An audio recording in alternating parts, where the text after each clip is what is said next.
জয় জয়তে আমি সদৌ অসম বাঙালী যুৱ ছাত্ৰ ফেডাৰেশ্যন কেন্দ্ৰীয় সমিতিয়ে আজি বঙাইগাঁও জিলাৰ হোটেল মহামায়াৰ প্ৰেক্ষাগৃহত আমি এখন কাৰ্যনিৰ্বাহক সভাৰ আয়োজন কৰিছিলোঁ আৰু এই কাৰ্যনিৰ্বাহক সভাত আমাৰ ইতিমধ্যে ডিব্ৰুগড় জিলাৰ পৰা আৰম্ভ কৰি বিভিন্ন জিলা সমিতি আমাৰ ইয়াত উপস্থিত হৈছিলে আৰু বিভিন্ন ধৰণৰ প্ৰস্তাৱ আমি আজি এই জিলা সমিতিয়ে আজি আমি প্ৰস্তাৱ আকাৰত লৈছোঁ যে অনাগত দিনবিলাকত আমি জাতিৰ স্বাৰ্থত অনাগত দিনবিলাকত আমি কি হাৰে আগুৱাই যাম, কেনেকৈ আমি আগুৱাই যাম আৰু আমাৰ যিবিলাক গোটবিলাক আছে গোটবিলাকত আমি কেনেদৰে একত্ৰিতকৰণ কৰি আমাৰ জাতিৰ হাতত আমি চৰকাৰৰ পৰা প্ৰাপ্য অধিকাৰখিনি আদায় কৰি ল'ম। এইকাৰণে এইটো বিষয়ত আমি বিভিন্ন ধৰণৰ প্ৰস্তাৱ লৈছোঁ। অনাগত দিনত আপোনালোকৰ জৰিয়তে অসমৰ ৰাইজক আমি অৱগত কৰিম।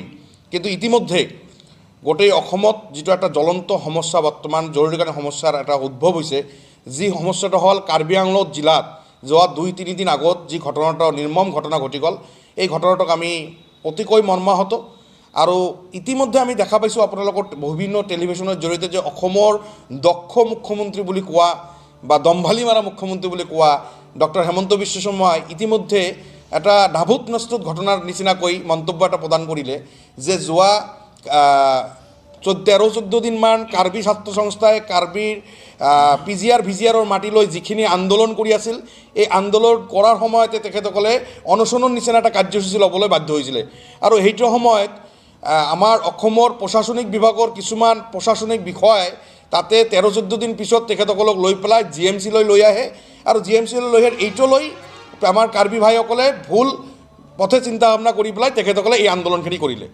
এইটো এটা কথা হ'ল নাই? আপোনালোকে বিবেচনা কৰক, অসমৰ ৰাইজে বিবেচনা কৰক। যদি 13-14 দিন ধৰি কোনো এটা দল সংগঠনে অসমৰ অনশনৰ নিচিনা কাৰ্যসূচী লৈছে, তাত অসম চৰকাৰৰ যিমানকেইটা বিষয়া আছিলে, প্ৰশাসনিক বিষয়া বা DC মহোদয় বা SP মহোদয় যিসকল আছিলে, তেখেতসকলে 13-14 দিন আন্দোলন কৰিবলগীয়া কিয় পৰিস্থিতি আছিলে? আগতে আমাৰ CM তুলিৰাম ৰাভাই তেখেতসকলৰ লগত বহিব লাগিছিল, বহি পেলাই আলোচনা কৰিব লাগিছিল।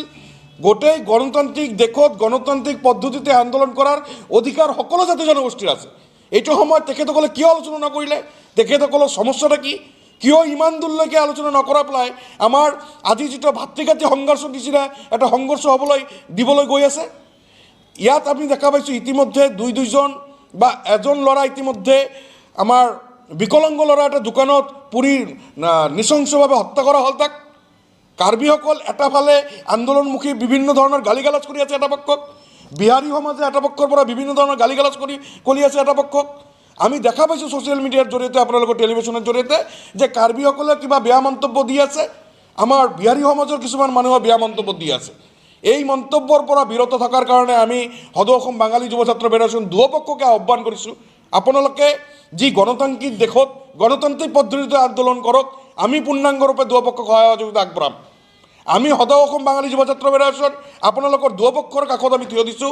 আজি টেলিভিশ্যনৰ জৰিয়তে ক'বলৈ আহ্বান কৰিছোঁ আপোনালোকক, যি অনাকাংক্ষিত ঘটনাবিলাক তাত ঘটি আছে, তাৰ কাৰণে সম্পূৰ্ণৰূপে জগৰীয়া অসম চৰকাৰ। অসম চৰকাৰ যদি জগৰীয়া নহয়, তেনেহ'লে অসমৰ প্ৰশাসনিক বিষয়া জগৰীয়া। কাৰণ আমি দেখা পাইছোঁ অসমৰ দক্ষ DGP মহোদয় যেতিয়া তাত উপস্থিত হৈছিল, প্ৰেছ মিট দি থকা অৱস্থাত তাৰ পৰা 100 মিটাৰ নিজে গৈ আছে, তাৰ পৰা 100 মিটাৰ 200 মিটাৰ আঁতৰত এখন ঘৰ জ্বলাই দিয়া হৈছে। নিজে DGP মহোদয় তেতিয়া প্ৰেছ মিটৰ সময়ত কৈ আছে। এইটো কেনেকুৱা কথা? DGP মহোদয় অসমৰ প্ৰশাসনিক বিষয়াৰ অসমৰ এজন প্ৰধান ব্যক্তি, তেখেতে উপস্থিত হোৱাৰ সময়ত কোনোবা এজন ঘৰৰ আগুন জ্বলাই দিয়া, এই এনেকুৱা ঘটনাৰ পৰা আমি দুয়োপক্ষৰ যিবিলাক দুষ্কৃতিকাৰীয়ে এই ঘটনাটোৰ লগত জড়িত হৈ আছে, অতি সোনকালে এই দুষ্কৃতীসকলক অতি শীঘ্ৰে DGP মহোদয় কৰায়ত্ব কৰিব লাগে আৰু অসম চৰকাৰৰ দক্ষ মুখ্যমন্ত্ৰী বুলি দম্ভালি মাৰা মুখ্যমন্ত্ৰীজনক আমি আহ্বান কৰিছোঁ, অতি শীঘ্ৰে কাৰ্বি আংলঙৰ পৰিৱেশ শান্তিৰ পৰিৱেশ ঘূৰাই আনিব লাগে। কাৰণ আমি জাতি ধৰ্ম বৰ্ণ নিৰ্বিশেষে বৃহত্তৰ অসমীয়া জাতি গঠন প্ৰক্ৰিয়াত আমাৰো অৰিহণা আছে। আমি সদৌ অসম বাঙালী যুৱ ছাত্ৰ ফেডাৰেশ্যন বদ্ধপৰিকৰ আৰু বৃহত্তৰ অসমীয়া জাতি সমাজ আমি গঠন কৰাত যিখিনি আমাৰ কৰিবলগীয়া আছে, আপোনাৰো সেইখিনি কৰিবলগীয়া দায়িত্ব আছে। আপুনি সংবিধানৰ এখন পদত আছে। ইয়াত বিতৰ্কমূলক মন্তব্য দি পেলাই কোনোবা এটা বিভ্ৰান্তিমূলক মন্তব্য দি পেলাই জাতিগত সংঘৰ্ষ লগাই দিব, এইখিনিতো আমি গ্ৰহণ কৰিব নোৱাৰোঁ।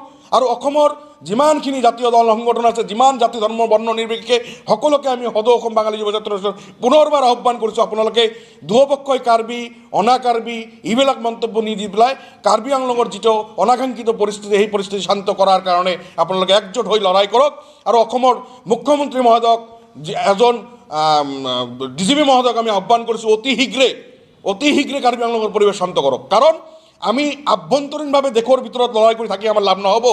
আজি আপোনালোকে দেখা পাইছে বাংলাদেশত যোৱা কিছুদিন আগত দীপু দাসক নিৰ্মমভাৱে হত্যা কৰি পেলাই জীৱন্ত জ্বলাই দিয়া হ'ল। বাংলাদেশৰ যিটো আভ্যন্তৰীণ পৰিস্থিতি, তাৰ পিছত যোৱাকালি ৰাতি এজন হিন্দুক আকৌ ৰাজপথত পিটি হত্যা কৰা হ'ল।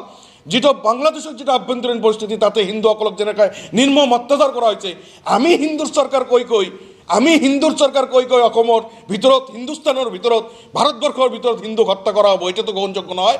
সেইকাৰণে অসমৰ মুখ্যমন্ত্ৰীৰ লগতে দেশৰ প্ৰধানমন্ত্ৰী নৰেন্দ্ৰ মোদী ডাঙৰীয়াক আমি আহ্বান কৰিছোঁ, অতি শীঘ্ৰে বাংলাদেশৰ ভিছা বাতিল হ'ব লাগে, অতি শীঘ্ৰে বাংলাদেশৰ সীমা নিৰ্ধাৰণ কৰি কাটাতৰৰ ব্যৱস্থা কৰিব লাগে, অতি শীঘ্ৰে বাংলাদেশৰ হিন্দুসকলক সুৰক্ষা প্ৰদান কৰিব লাগে। কাৰণ যেতিয়া 1971 বাংলাদেশ স্বাধীন কৰা হৈছিল, তেতিয়া ভাৰত চৰকাৰৰ সহায় সহযোগিতাৰে বাংলাদেশ স্বাধীন কৰা হৈছিল। আৰু তেতিয়া চুক্তিমৰ্মে আমি দেখা পাইছোঁ ছ'চিয়েল মিডিয়াৰ যোগেদি যে ভাৰতৰ ডিফেন্স ছিষ্টেম বাংলাদেশৰ ভিতৰত সোমাব পাৰে বুলি আমি দেখা পাইছোঁ। ছ'চিয়েল মিডিয়াৰ যোগেদি আইন নিয়ম বান্ধা কৰা আছে বুলি আমি শুনা পাইছোঁ। আৰু দেশৰ প্ৰধানমন্ত্ৰী ডাঙৰীয়াক আমি আহ্বান কৰিছোঁ, যদি হিন্দুত্বৰ দেশ ভাৰতবৰ্ষ, পৃথিৱীৰ ভিতৰত যদি হিন্দুস্কৰ দেশ যদি থাকে, ভাৰতবৰ্ষ একমাত্ৰ দেশ। আৰু এই একমাত্ৰ দেশৰ কৰাৰ আপুনি হিন্দুৰ সম্ৰাট হৈ বহি আছে গদিত কেন্দ্ৰীয় প্ৰধানমন্ত্ৰী হিচাপে। সেইকাৰণে কেন্দ্ৰীয় চৰকাৰৰ দায়িত্ব হিচাপে আমাৰ ফালৰ পৰা আমি বাংলাদেশ গঠন কৰিব লগা হৈছিল এইটো সময়ত 1971। এতিয়া আপোনালোকক দাবী জনাইছোঁ, ভাৰতবৰ্ষৰ লগতে আভ্যন্তৰীণ ভাৰতবৰ্ষৰ হিন্দু ভাই ভণ্টীসকলৰ লগতে বাংলাদেশৰ হিন্দুসকলক সুৰক্ষা প্ৰদান কৰাৰ কাৰণে আমি দাবী জনাইছোঁ সদৌ অসম বাঙালী যুৱ ছাত্ৰ ফেডাৰেশ্যনে। ধন্যবাদ। আজি সদৌ অসম বাঙালী যুৱ ছাত্ৰ ফেডাৰেশ্যন আজি কেন্দ্ৰীয় সমিতিৰ উদ্যোগত এটা সংবাদমেল আয়োজন কৰা হৈছে। ইতিমধ্যে আপোনালোকে সংবাদ যোগেদি চাব পাৰিছে কাৰ্বি আংলঙত যিটো অনাকাংক্ষিত ঘটনা হৈ আছে। তাত ইতিমধ্যে তাত আমাৰ কাৰ্বি ভাই এজনৰ নিহত হৈছে, তাত লগতে আমাৰ হিন্দু বাঙালী ভাই এজনৰ তাত ইতিমধ্যে আপোনাৰ নিঃসংগভাৱে নিহত হৈছে। গতিকে আমি কেন্দ্ৰীয় চৰকাৰক আমি এটা আহ্বান জনাইছোঁ, তথা মাননীয় মুখ্যমন্ত্ৰী এটা আহ্বান, যিসকল মানুহ তাত মৃত্যুবৰণ কৰিছে তেওঁলোকক এককালীন এটা সাহায্য প্ৰদান কৰিবলৈ আমি সদৌ অসম বাঙালী যুৱ ছাত্ৰ ফেডাৰেশ্যনে দাবী জনাইছোঁ। আৰু তাত যি পৰিস্থিতি, এটা সাম্প্ৰতিক পৰিস্থিতি উদ্ভৱ হৈ আছে, সেই পৰিস্থিতি যাতে অতি সোনকালে শান্ত কৰিবলৈ আমি মুখ্যমন্ত্ৰী মহোদয় দাবী জনাই। তাত লগে তুলিৰাম ৰহান ডাঙৰ তেখেতে যাতে সেই বস্তুখিনিৰ প্ৰতি লক্ষ্য ৰাখে, যাতে তাত স্থায়ী কাৰ্বি ভাইসকল, অনা কাৰ্বি ভাইসকলৰ মাজত যাতে এটা ভাতৃত্ববোধ জীয়াই ৰাখে, সেই বস্তুটো যাতে হ'বলৈ আমি বাঙালী যুৱ ছাত্ৰ ফেডাৰেশ্যনৰ পৰা আজি দাবি জনাইছোঁ।